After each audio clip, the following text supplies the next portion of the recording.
Hello and welcome to the World Wanderers podcast, your source for travel stories, travel destinations, and travel philosophy. I'm Amanda. I'm Ryan. And we're your hosts. Hey guys, do you know someone who wants to invest in their career yet not take on student debt? If so, Praxis might be the option for you. Praxis combines an intensive 3-month professional development program and a 6-month paid apprenticeship with a dynamic growing company and guaranteed full-time job placement. No degree is needed to get started. Whether you're an ambitious go-getter right out of high school, a creative thinking college student who is bored sitting through classes, or a college grad looking for something better, Praxis might be the right opportunity for you. And you've probably heard us talk about Praxis before on the show because I'm actually an alumni of Praxis. When we had our 6-month trip to South America, I realized a lot about what I wanted out of life, and I realized the career path I was on wasn't what I wanted to do. I knew I wanted to take a different direction, but I didn't know about the practical ways to make that a reality. Praxis really bridged that gap for me. So if you're someone who's interested in bridging that gap in your own life, go to theworldwanderers.com/Praxis, and you can get a free sample of the first module of the Praxis Bootcamp. Thank you so much to Praxis for sponsoring this episode of the podcast. Now on to today's interview.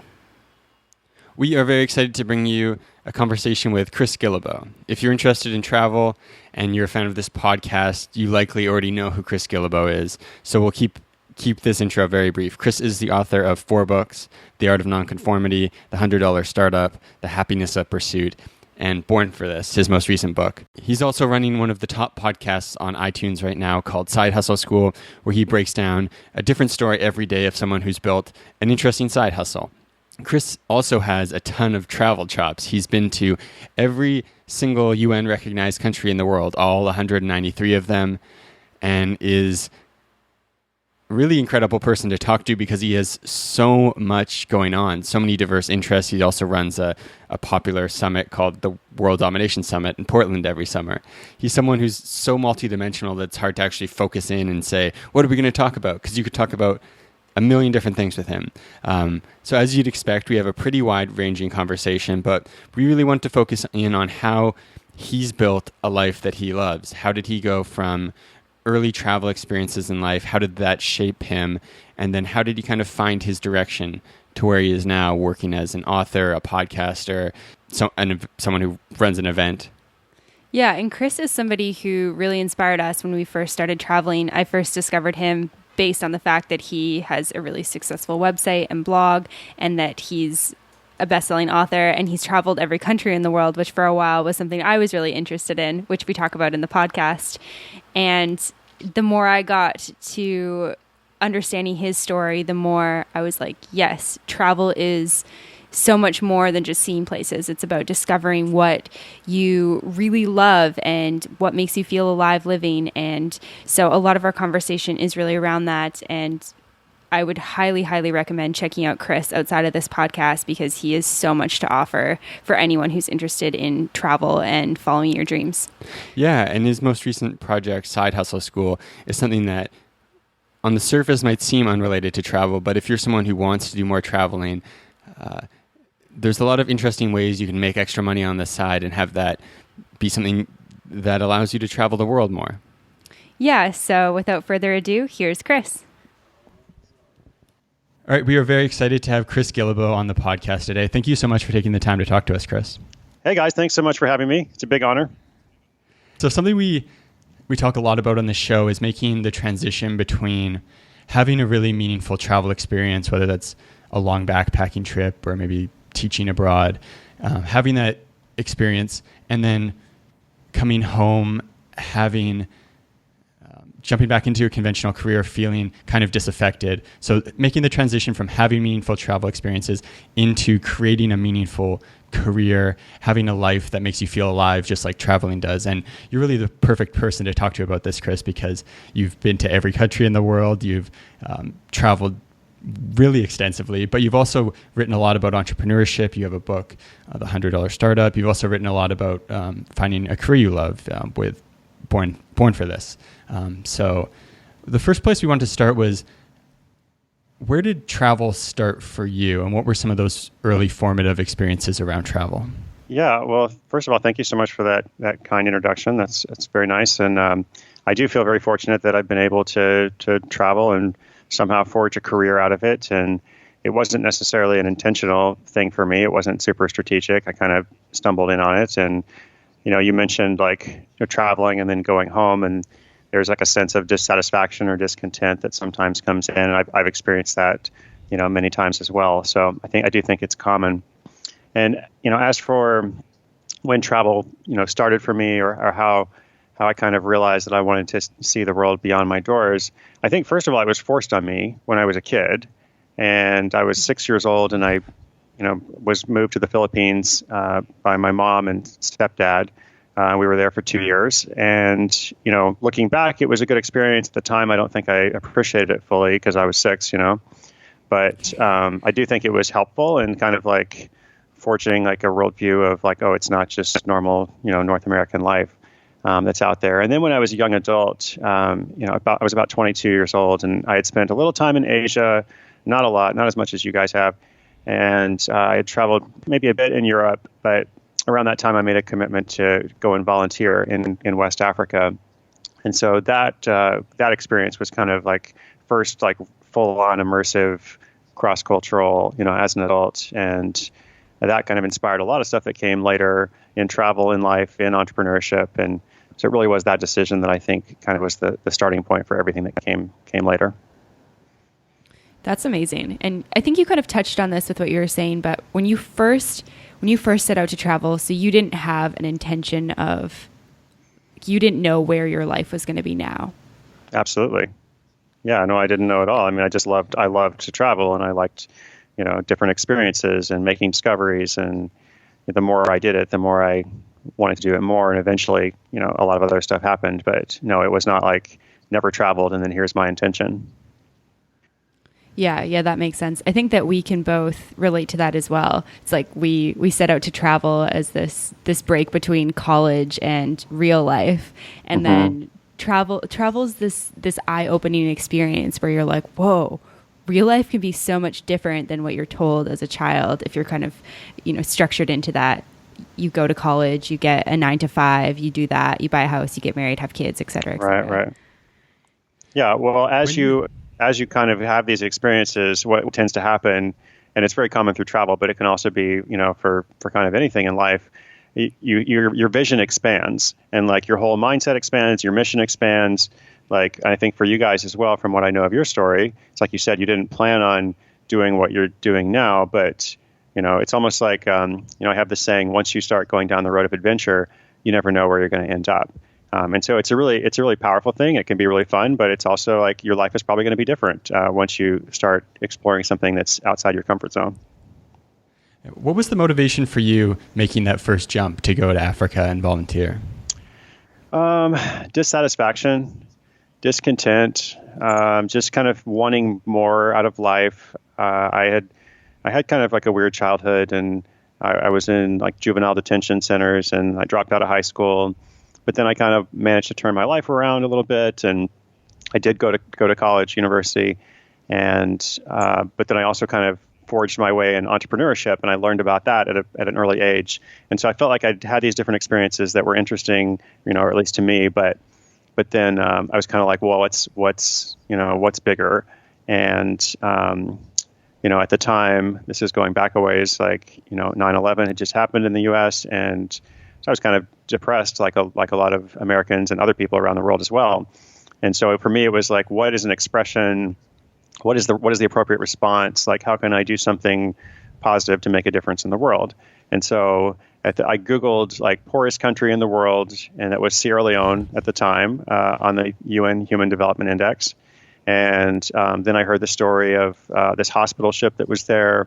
And there was a surgeon from California who had basically given up, 17 years of his life and what could be a very high income in the U.S. or anywhere else to go and work for free, in Sierra Leone. And I thought that's the most extreme thing. If I'm going to volunteer, I want the most extreme thing, basically. That's kind of how my whole life has gone, like I always want the extremes. And so that was that. And I'm so glad I did. I'm so glad I did, because it really changed my life for the better. Yeah. And you ended up staying there 4 years, correct? Yeah, I did. It was initial 2-year commitment and then extended for 2 more years. How did that, I imagine this is something you could probably talk about for a while, but I imagine 4 years in Sierra Leone really drastically changes your worldview. Yeah, it did. I mean, in lots of ways. And also, I wasn't in Sierra Leone for the whole time. Like we were living on a hospital ship that, was docked off of the coast of Freetown, Sierra Leone for about a year, but then also in Liberia next door for about a year. And then also lots of sailing, also because every year we would go to Europe to do shipyard and to resupply. So I got to see a bunch of countries in Europe. We spent several months in South Africa, probably about 8 different countries in West Africa. So travel was an immersive part of that experience too. And probably in the 3rd year that I was doing that job, I started kind of traveling on behalf of the organization to kind of negotiate before the ship would arrive in a country. I would go and meet with the government and make all the logistics, all the arrangements. And so it, partly worldview was challenged and changed and evolved, but then also travel kind of became this huge thing for me and became this value that I centered a lot of the rest of my life around. But I didn't know that was going to happen. Yeah, that sounds like an incredible experience, like outside of your comfort zone, probably overwhelming at times, life-changing. And you can start to connect the dots too. You see if you can handle going into Liberia and negotiating with the government, you can go to every country in the world. That's not a challenge anymore. It's funny, Ryan, when I was doing that, I was really young. I was like maybe 23, 24 at the time. And well, I don't know how you guys are 20 somethings. I don't know how old exactly you are. Yeah. We're getting into our late 20s. Late 20s. Okay, great. I just turned 28. So okay. So it's okay for me to say 23, 24 is pretty young. For me, like that was like the first big experience that I had going to West Africa. And so I thought that's how it was everywhere. I thought it's not like I thought every country is is war torn or something, but I guess it was really challenging to travel in that region, to go between countries. Like those countries were all in conflict, and a lot of them were former British colonies, and a lot of them were former French colonies, and it really didn't get along. And so you couldn't travel from one country to the next one without transiting through a third one that may be somewhere else, like totally out of the way. And then you also need to have visas for all these different places too. And so I just thought that's how it was like all over the world. And so actually a lot of the going to every country in the world was easier than what I started with, because I kind of started in a difficult region.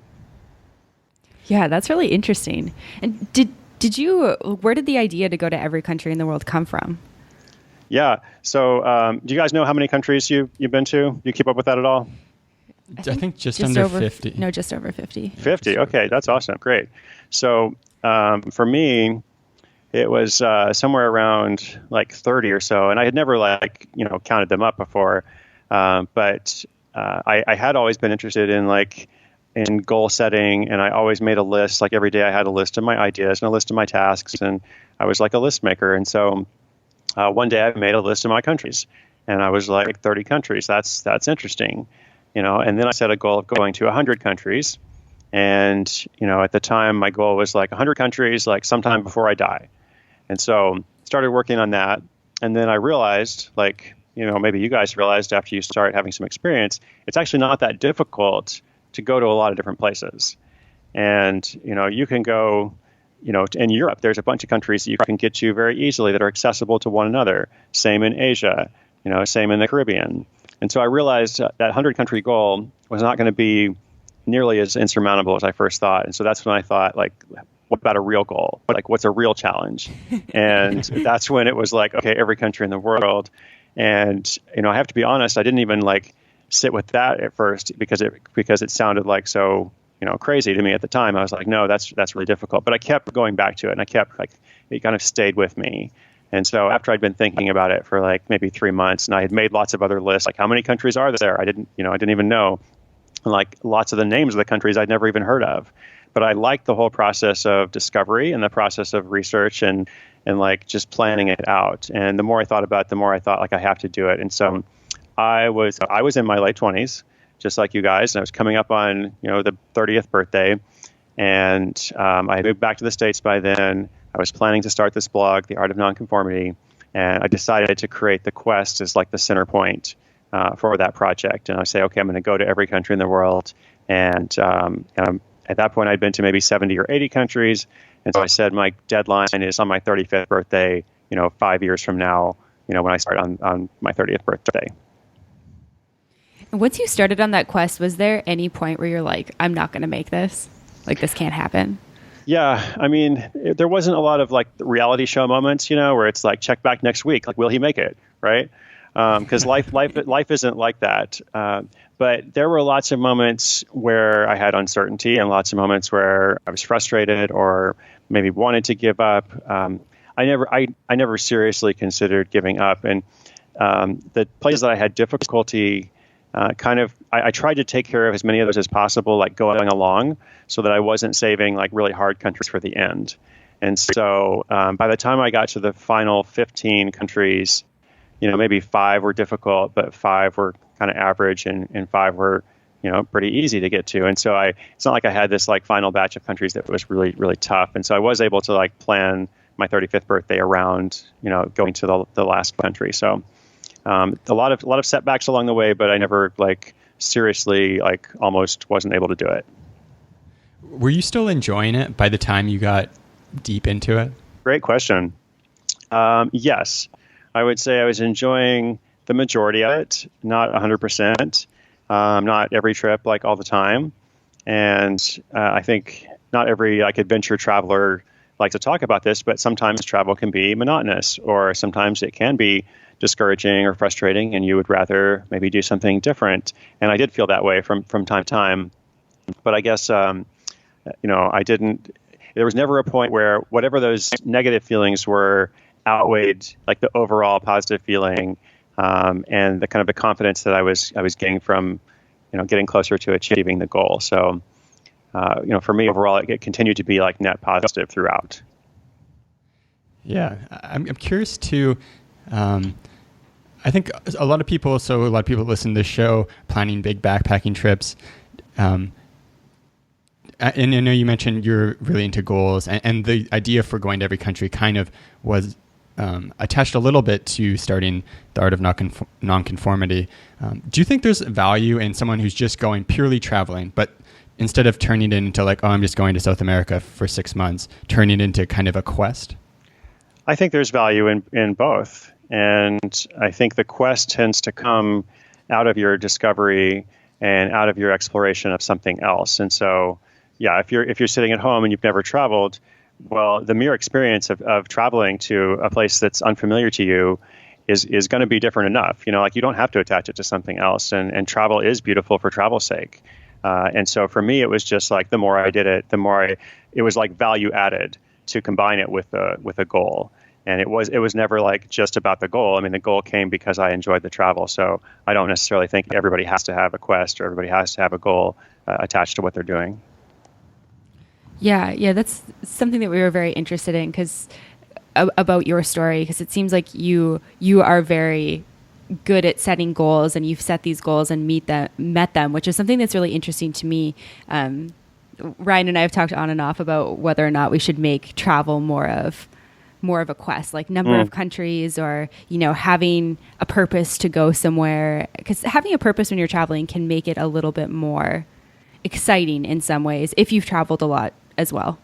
Yeah, I think definitely. I mean, and your goal doesn't have to be number of countries, and again, like now it's like there are a number of other people who've done that, and I did start it. The first half of it was done, without any kind of blog or social media or anything. I did it because I believed in it. So it's actually more interesting, I think, if someone has a different purpose or maybe something deeper connected to it, than just kind of a number. So I think you're on the right track of thinking like, okay, what is our goal? Like, what is best for us? Because you're not going to be very motivated in the long term to follow somebody else's belief or somebody else's goal. But if there is something that you internalize and you do kind of take it on as your personal challenge, it's something you would do even if nobody else cared about it. That's when you kind of know that you found the thing that's right for you. Right. Yeah. Absolutely. Yeah. I love that. So on the career side, when you came out of volunteering in Africa, what was your headspace like? What did you want to do? Yeah, when I came out of that experience, it had been 4 years, as I said, and it was a great 4 years. But towards the end, I was looking forward to doing something different, partly just because I like change and I like different kinds of challenges. And so my headspace at the time, I was 28 years old, was moving back to the U.S., was moving to Seattle, which is a city I'd never been to before, but I was accepted to a graduate program there. And I was thinking about the graduate program, of course, but I was also kind of thinking, like, what's next?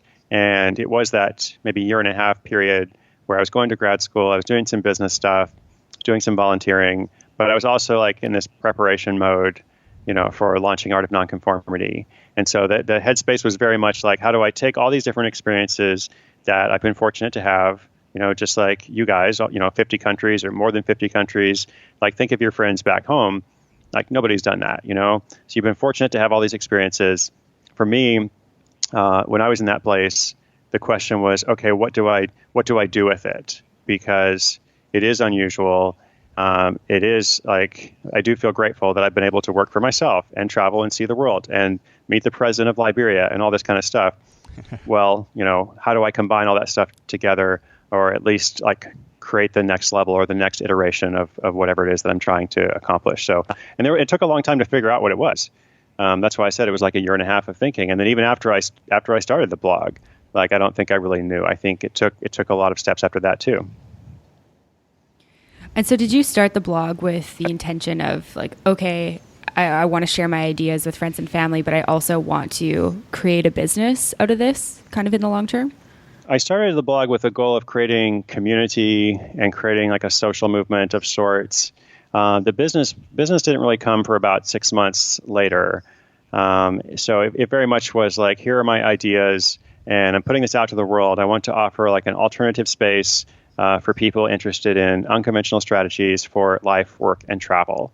And so, a couple of observations here. First of all, life, work, and travel, it's incredibly broad, and everybody's always telling you, like with a blog, oh, you have to choose this niche or this niche and like be really specific. But obviously I was writing very, very broadly.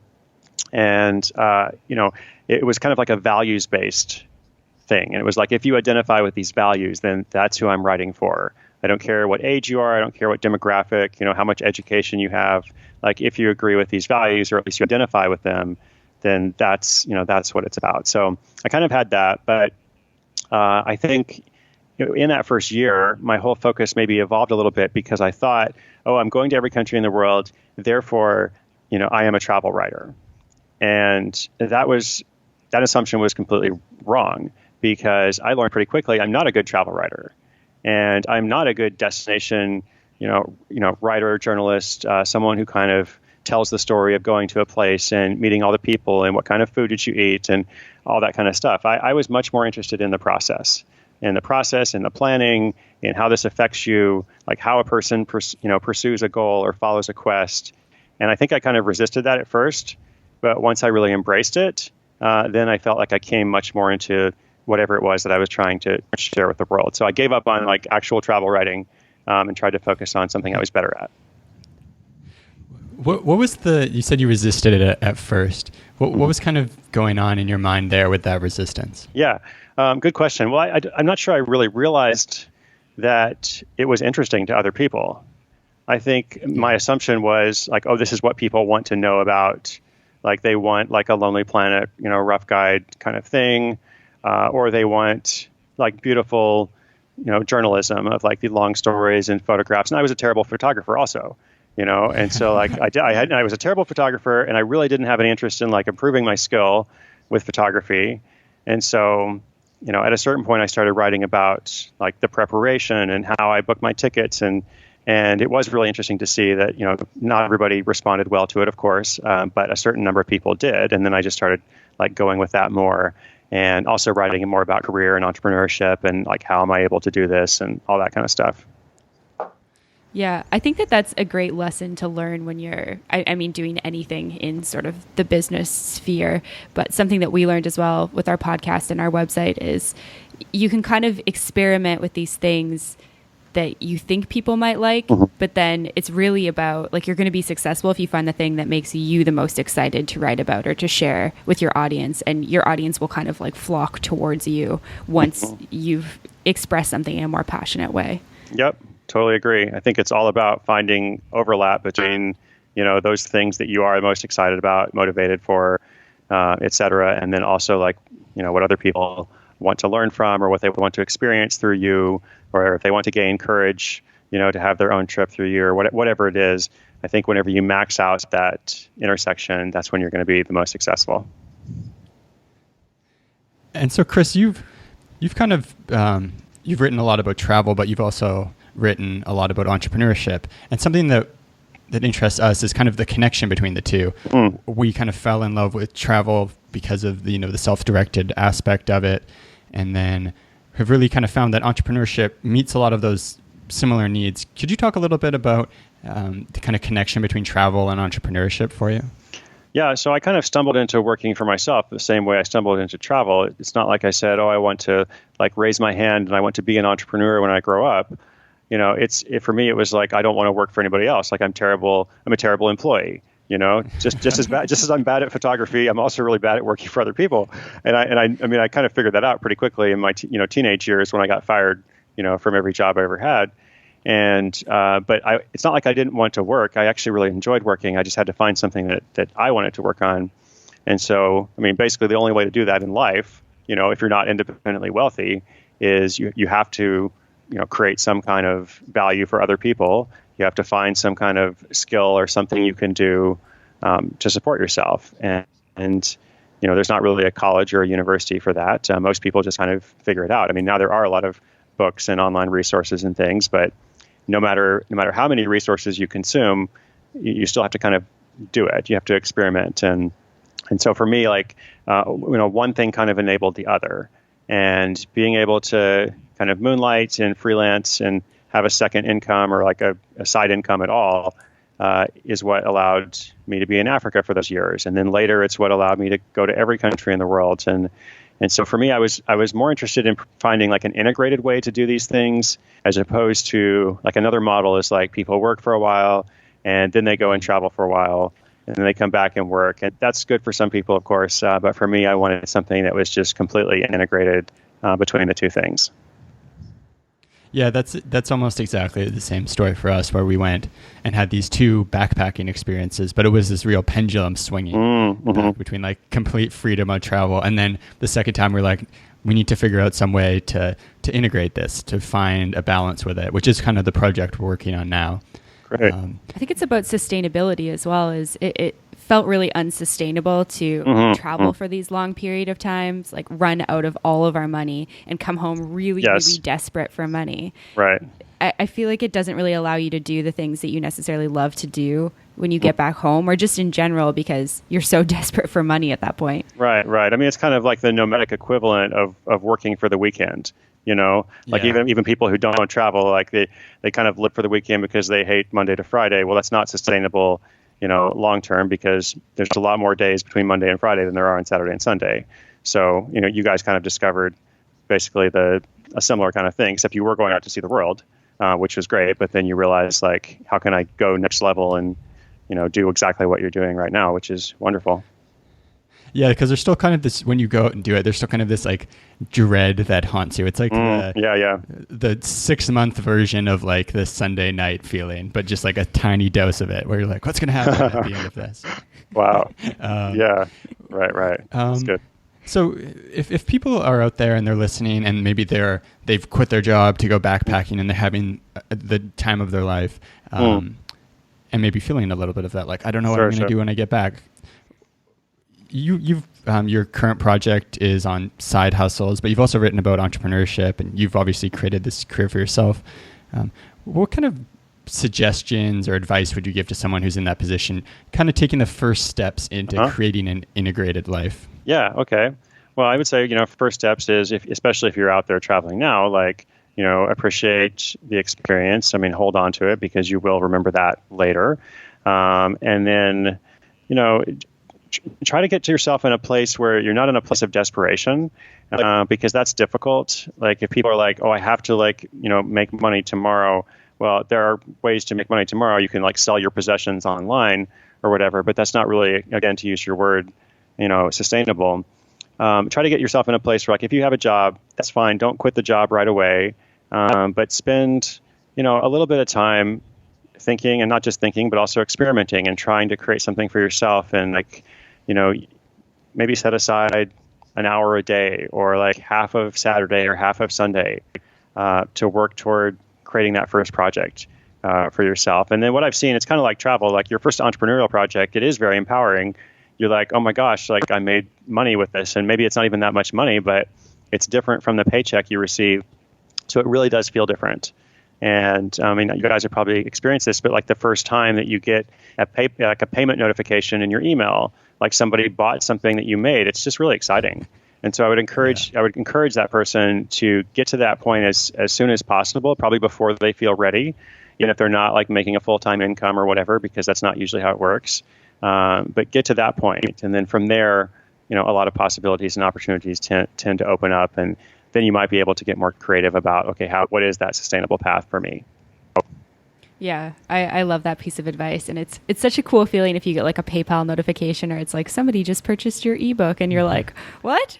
Somebody actually bought that? They spent money on something I made? That's cool. Yeah. I used to have this setting on my phone. Like, I finally disabled it, but I used to have like a setting on my phone that would play like a cash register sound, and it was like cha-ching, like every time I got the thing, and like it would always annoy like anybody that I was with. But I'm like, look, no, I just got like $40. It's awesome. So. Yeah, that's great. I love that. It's probably a good day when you're like, okay, exactly. It's working well enough where I can like turn this off. Hire an intern to just like celebrate with the phone noise for a while. Right. Okay, one last question, just purely out of curiosity. Something that interests me is when people achieve success from the outside, it kind of looks like this straightforward kind of hero's journey type arc. But I'm always curious about the other pathways that were open to you that you thought about walking down, the other forks in the road that you didn't take. Right. What were some of the big forks in the road for you? Yeah, that's very thoughtful. In the last book I wrote, Born for This, I actually kind of wrote about this, forks in the road kind of situation. And most people who are successful in life, like by successful, I mean like their own definition of success, not just like having money or whatever, but they were fulfilled, living purposeful lives.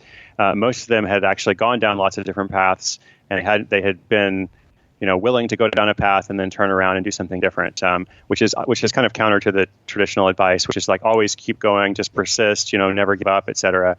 So I think actually successful people give up all the time. And for me, one of the things I gave up on was, like I mentioned briefly, I went back to the States and did a master's degree at the University of Washington.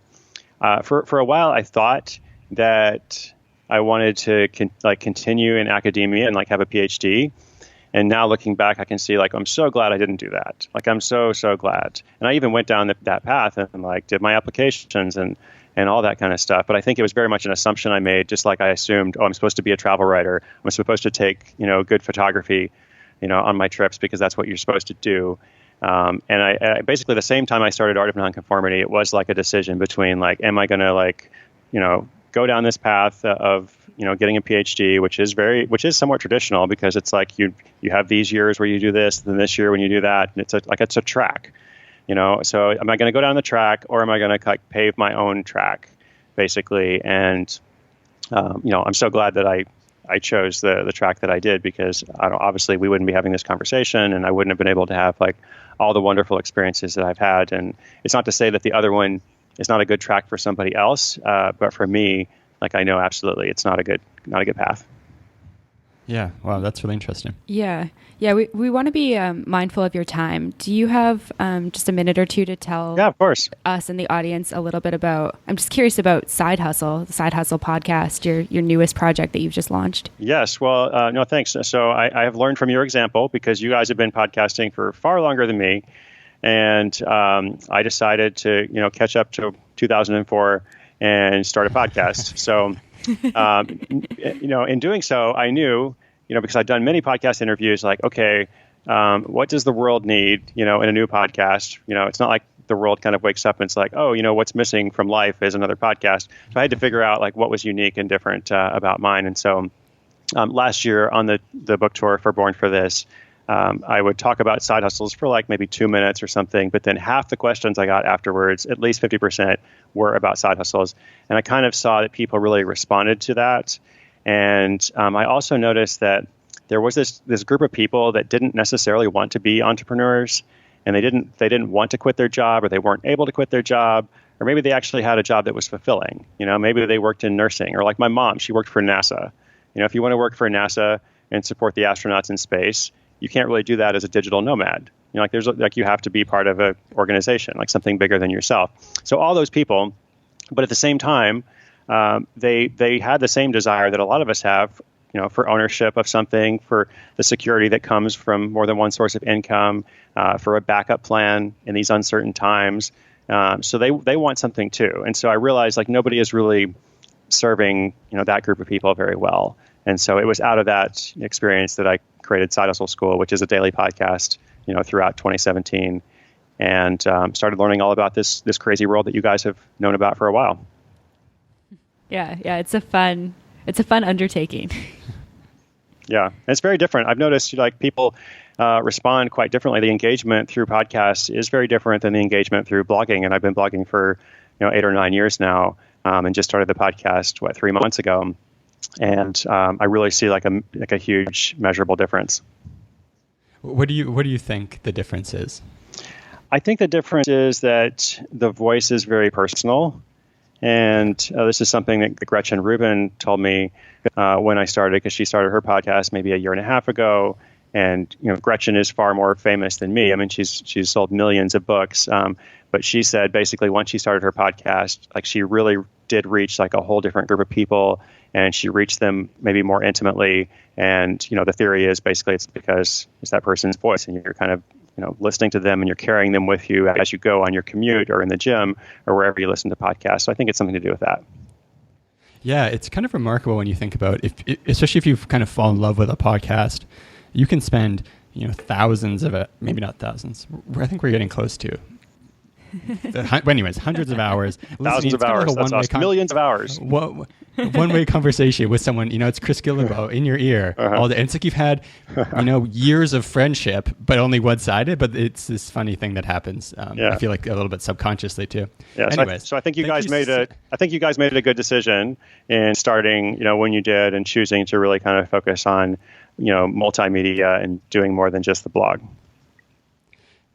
Yeah, I think our experience came from Ryan was like, I like traveling, but I really don't like writing like top 10 things to do lists. Mm-hmm. Yep. I don't really like that doesn't inspire him at all. Right. I'm a little bit more okay at it, but yeah, that's not where our passion lies. So right. It was more exciting for us to talk about how travel's changed our lives than to list destinations.